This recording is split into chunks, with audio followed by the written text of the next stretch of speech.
జీవితమొక పయనమని గమ్యము తెలియదని తెలిసిన ఈ మనిషి పయనమాగదు.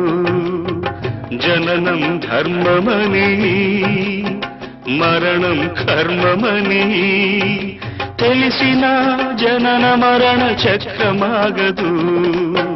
మరణం తథ్యమని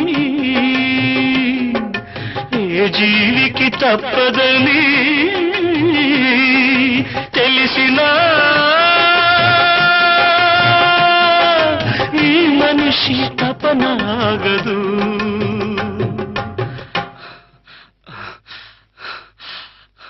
ఈ బ్రతుకు తపనాగదు.